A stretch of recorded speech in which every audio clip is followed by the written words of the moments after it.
તો તમે ક્યાં કરશો અને રેઇનબો શું કરવાનું? 1000 રૂપિયાની ખરીદી છે જયદીપસિંહજીને. કેટલામાં લીધા છે એમણે? 1000 રૂપિયામાં, પણ લોંગ ટર્મ વ્યૂ છે એમનું.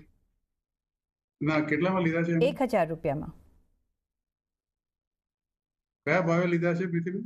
1000. હેલો જી, આઈ થિંક મારું માઇક ઓફ રાખ્યું છે પીસીઆરે. 1000 રૂપિયામાં લીધા છે એમણે 1000 રૂપિયા? યસ. ઓકે, તો અત્યારે તો પ્રોફિટમાં છે 331 રૂપિયા. યસ, પણ હજી બી લોંગ ટર્મ વેઇટ કરી શકે છે સર. ઓકે, તો રેઇનબો ચિલ્ડ્રન મેડિકલ લિમિટેડ જે આપણે જાણીએ છીએ prominent specialise paediatric healthcare company છે અને ઓફર ટ્રેડેડ એનએસસી બીએસસી બંનેમાં એ લોકો છે. તમે કરંટ પ્રાઇસ તમે જુઓ 330 360ની આસપાસ અને અપવર્ડ મુવમેન્ટ પણ જોઈ છે. Very very strong financial performance છે.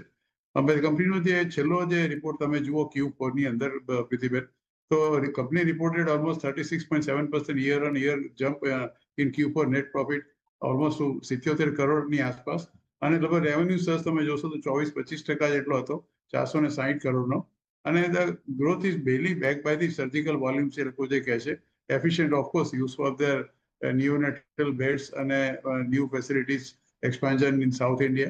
Market consensus also જે મોટાભાગના એનાલિસ્ટનું વ્યૂ છે, they are highly the very high conviction specialized growth story છે, અને currently traded at an average price of definitely they can go up to another about 20-25% from here up to 1650. એટલે અત્યારે જે ભાવ છે એનાથી લગભગ મારી દ્રષ્ટિએ બીજો ઓલમોસ્ટ 20-25% જેટલો ઉપર આ કંપનીના શેરનો ભાવ આવી શકે છે. ભલે આજે શેરનો ભાવ થોડો ઘણો નીચો છે, પણ કંપનીનું પરફોર્મન્સ ખૂબ સારું છે અને company has been performing extremely વેલ.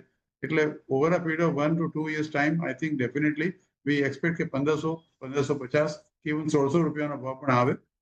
એમને તો અત્યારે પ્રોફિટ થાય છે 1000 રૂપિયામાં લીધો છે એટલે, છતાં પણ જો એ ઘટી જાય અને 1200 કે 1250 1230ની આસપાસ આવે તો મારું તો માનવું છે કે પાર્શિયલ પ્રોફિટ બુકિંગ કરી લે, કારણ કે જો પછી 1230નો લેવલ તોડે તો ફરીવાર 1100 કે 1000 સુધી આવી શકે છે. એટલે આવા કિસ્સામાં અમે એડવાઇસ હંમેશા કરતા જ હોઈએ છીએ કે તમને જો 30-40% જેટલો પ્રોફિટ મળતો હોય તો પાર્શિયલ પ્રોફિટ બુકિંગ કરો, વેઇટ ફોર સમ કરેક્શન, નીચે આવે તો ફરીવાર લઈ લો અને તમારી એવરેજ ઓટોમેટિકલી નીચે આવી જશે. ઓકે, તો મે બી 1500થી 1600ના ટાર્ગેટ માટે આપણે ઊભા રહી શકીએ છીએ, પણ જો નીચે જાય છે તો અરાઉન્ડ 1230-1250ના તમને જ્યારે